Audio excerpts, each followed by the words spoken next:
Welcome everybody to another edition of Boxing Info. Yes, I know I got the haircut finally.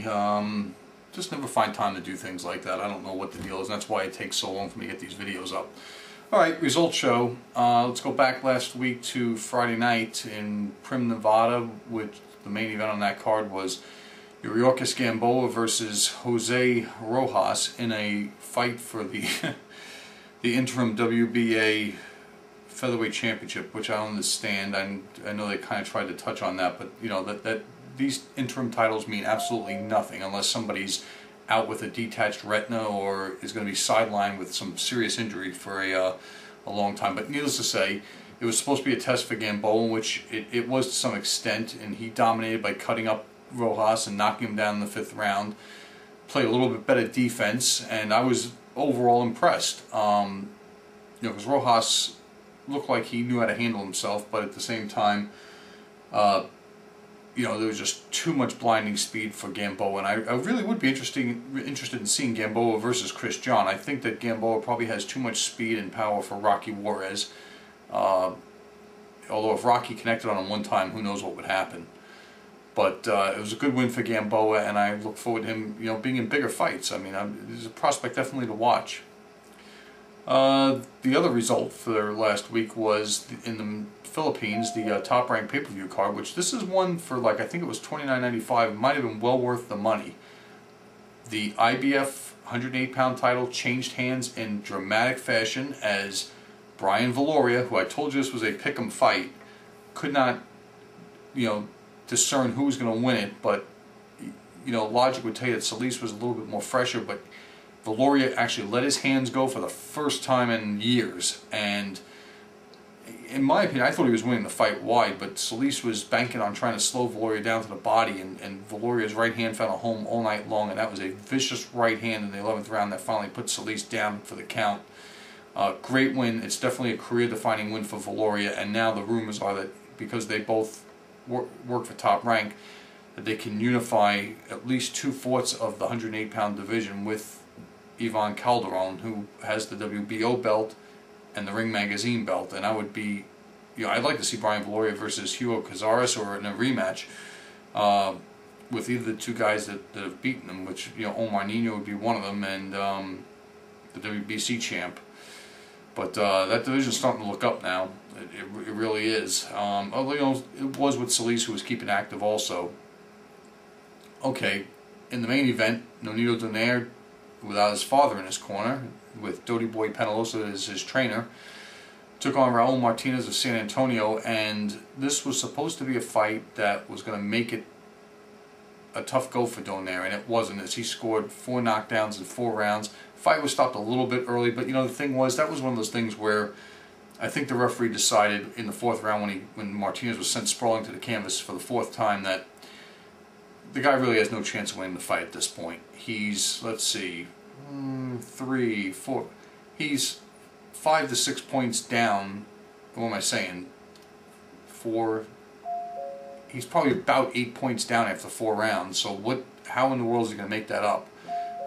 And I thought it was a really good display by Donaire of all of his skills, and his show really truly how his size and reach is going to be trouble for anybody in that division. I said this in the last show. He is going to beat anybody in the 112-pound division.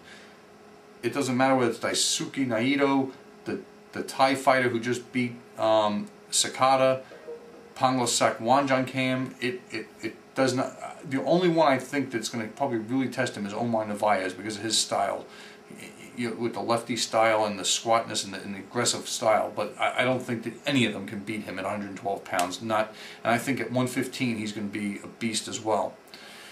Okay, that's going to be it for the results. This coming week in coming attractions here in Chicago on ESPN2, Antonio Escalante, another prospect, is taking on Gary Stark Jr. in a 10-round, 130-pound. I'm going to double check that, make sure that is right. 130-pound contest, and that's from Chicago. They're having a couple of fights on that card that night. But also, Showtime has a card, a Don King card from St. Louis. I don't know if they're calling this Next Generation or what they're calling it. But Devin Alexander, the junior welterweight prospect who is now a mandatory for one of Timothy Bradley's titles, undefeated up-and-comer. He's been shelved because Don King just doesn't get him any work. Is going to be taking on Jesus Rodriguez in a 10-round, 140-pound fight. And what the heck's the schedule? Let's go, people. It takes forever for these sites to refresh sometimes. By the way, John Cougar Mellencamp's son won the Indiana State Golden Gloves. I believe it was the novice division. Yeah, Antonio Escalante and Gary Stark Jr., 10-round junior featherweight. Actually, did I say that right? Is that right, junior featherweight? I thought they were in the 130-pound division. Maybe it is the junior featherweight division, the 122-pound division. That's what this schedule says. I'm not so sure about it.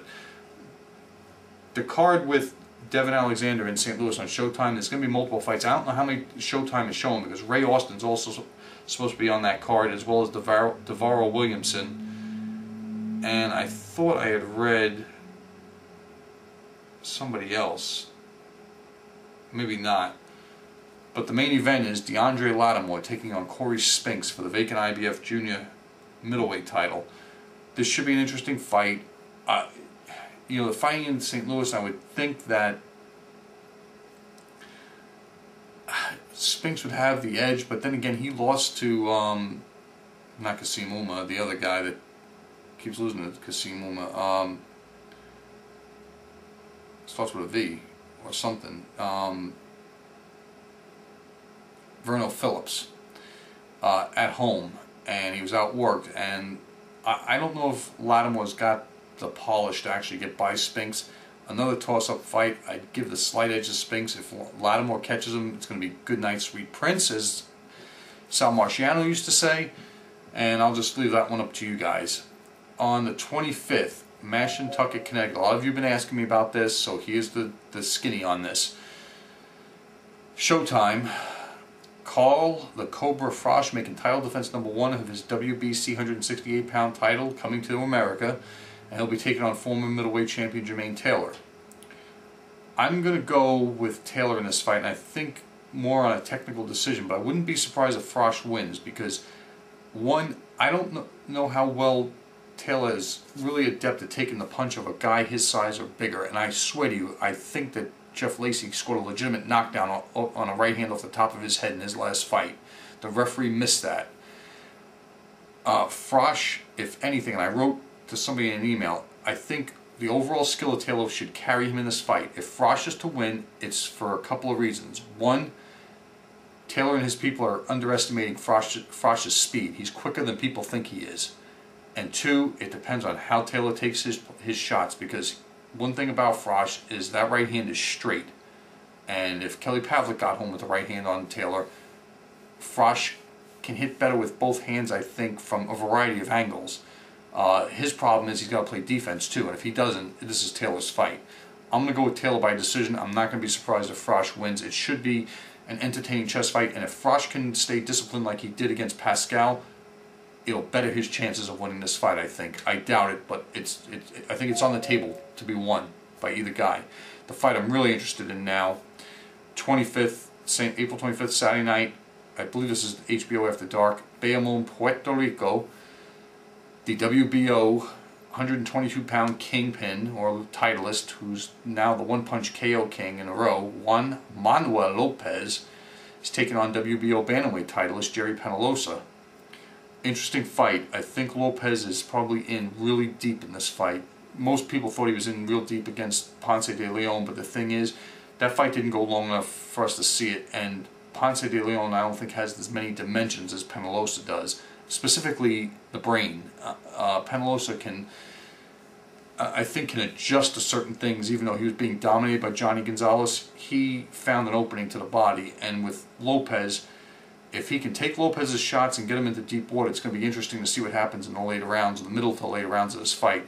I personally think that the speed and the fact that they're both lefties and Lopez's power will be closer to Penalosa with his speed is going to cause some serious trouble. I'm going to go with Lopez in this fight, and I'm not sure that he really is going to get Penalosa out of there. I think that if anything, it could be like a corner type of stoppage or something to that effect.